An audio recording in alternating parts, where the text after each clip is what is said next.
सुप्रभात।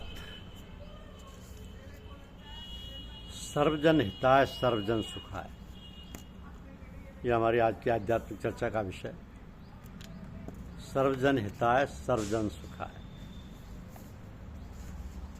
दुनिया में जितने भी लोग हैं सब अपने विचार और सोच के मुताबिक काम करते हैं। क्या ठीक है और क्या नहीं है इसका विचार बहुत कम लोग करते हैं, बहुत कम लोग करते हैं। जो उचित अनुचित का विचार करते हैं उनके सभी काम ठीक होते हैं, उससे उनको फ़ायदा होता है। तो उसके लिए क्या करना चाहिए जिससे कि विचार हमेशा ठीक ठाक व लोगों को फ़ायदा पहुंचाने वाले हों। इसके लिए अपने आप को भगवान के सुपुर्द करके शांत मन से जो भी विचार आए उसको कार्यान्वित करें, तो शायद सब काम ठीक होंगे और उनसे सबका फ़ायदा भी होगा। किसी काम में जल्दबाजी नहीं करनी चाहिए, क्योंकि जल्दी का काम शैतान का होता है। तो हर एक काम, हर कदम बहुत सोच समझ कर उठाना चाहिए। कभी कभी इतना उतावलापन होता है कि जो काम हम करने जा रहे हैं उसमें बहुत कमी और गड़बड़ हो जाती है। जो काम भगवान का समझकर उन्हीं को अर्पण करके किया जाता है वही अधिक ठीक और सही होता है। उससे सबको लाभ और सांत्वना मिलती है। दुनिया के सभी काम ही नहीं बल्कि अपने भी सभी काम भगवान के समझकर करने चाहिए। अपने को निमित्त मात्र बनाकर भगवान का समझकर काम करने से बहुत लाभ और तमाम परेशानियों से छुटकारा मिलता है।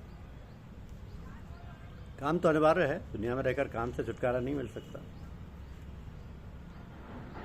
ये दुनिया तो काम के लिए ही बनाई गई है। बस यहाँ हरदम सावधान और सोच विचार के साथ काम करना चाहिए, तो फिर कोई गलती या किसी प्रकार की हानि की संभावना नहीं रहेगी और काम भी सुचारू रूप से होगा।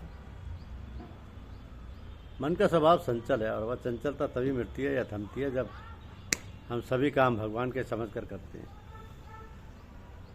तो भगवान तो घट घट में कण कण में विद्यमान है, वह उन्हीं की प्रेरणा से दुनिया के सारे कार्यकलाप चलते हैं।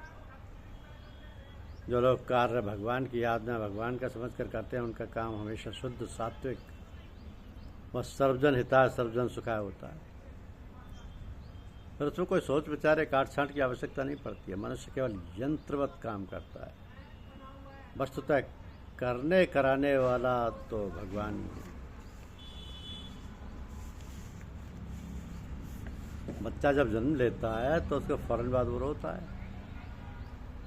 परंतु मनुष्य की कामयाब जिंदगी का सबूत इस बात से मिलेगा कि वह हंसता हुआ विदा लेगा। मुसीबतों से सभी डरते हैं, परंतु हम ये तो सोचें कि मुसीबत किसके जीवन में नहीं आई। मुसीबत हमें परखने आती है। कोई जितनी मुसीबतों में होकर गुजरता है उतना ही चमकता चला जाता है।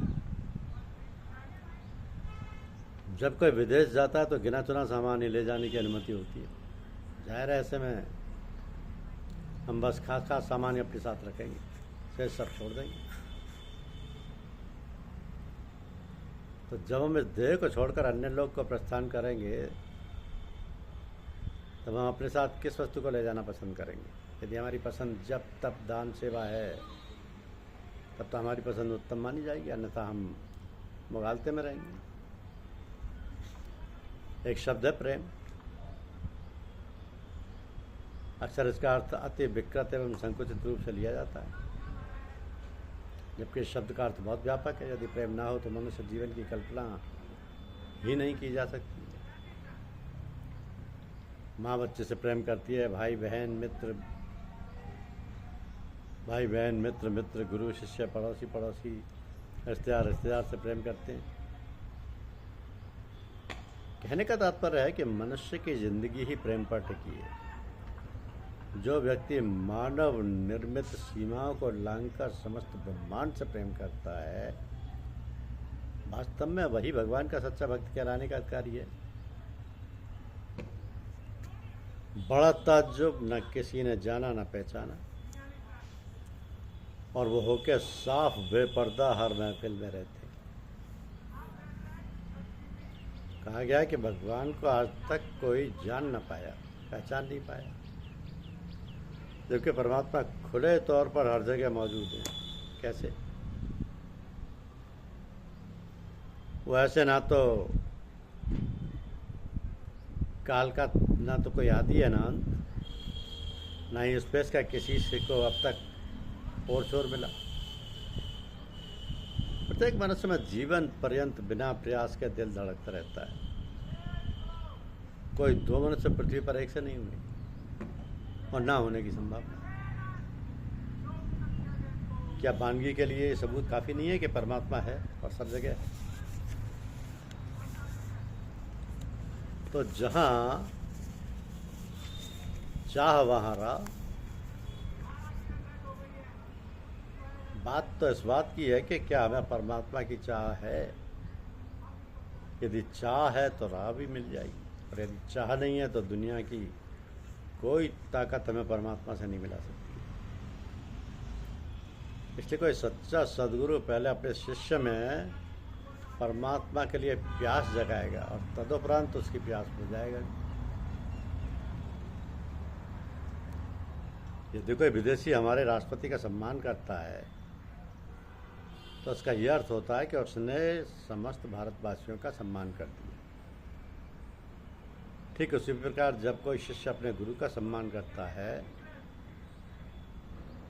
तो समझ लो उसने सब देवी देवताओं परमात्मा का सम्मान कर दिया। जब पानी को शुद्ध करने के लिए उसमें दवाई डालती है तो बस पानी की मेन टंकी में डाल देते हैं ताकि जहाँ जहाँ वहाँ से पानी की सप्लाई हो वो शुद्ध जल की हो।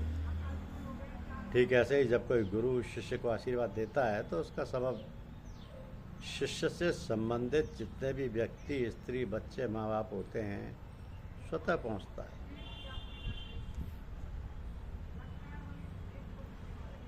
हम अपने रुपए पैसों को छुपा कर रखते हैं, इसी प्रकार हमें अपनी आध्यात्मिक कमाई को छुपा कर रखना चाहिए। सूर्य की किरणें बिखरी हुई रहती हैं, परंतु जब उन्हें घनीभूत कर दिया जाता है तो अग्नि प्रज्वलित हो उठती है। ऐसे हमारी चेतना शक्ति बिखरी हुई है।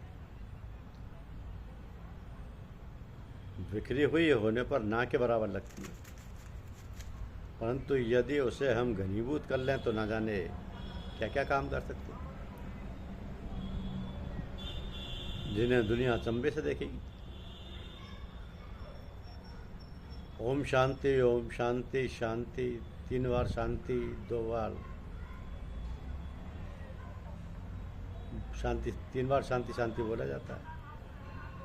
इसका आशय है आधिदैविक शांति यानी शारीरिक व मानसिक शांति, आदि भौतिक शांति यानी प्राकृतिक शांति, और आदि दैविक यानी देवी देवताओं के तापों से शांति मिले।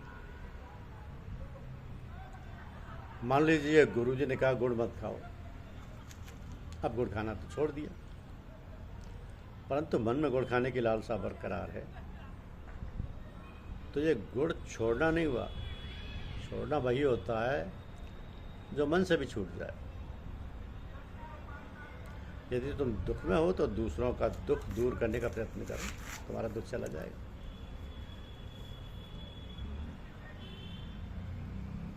B a trustee, B A care taker. ना हम कुछ साथ लाए थे, ना हम कुछ साथ ले जाएंगे, ना हमारा यहाँ कुछ है, ना कुछ था। बस एक ट्रस्टी या केयर टेकर की भांति पूरी निष्ठा से काम करना है। ना हमारा लाभ, ना हमारी हानि। हमें खाने को रोटी, पहनने को कपड़ा, रहने को मकान मिलता रहेगा। जब कहीं भेजा जाएगा तो मार्ग में भी मिलेगा, और खुदा ना खास्ता बीमार पड़ गए तो दवा दारू भी मिलेगी। बस इसी में पूरी पूजा हो गई, क्योंकि सारी लड़ाई मैं और मेरे की तो है। तो जीवन को इस तरीके से जियो कि सबके काम आए। गुरुदेव की दया कृपा बनी रहे, गुरुदेव का आशीर्वाद प्राप्त करो, गुरुदेव का सेवा और सानिध्य से परमपिता की प्राप्ति होगी, परमपिता से साक्षात्कार होगा, जन्म मरण के बंधन से मुक्ति मिलेगी। धन्यवाद।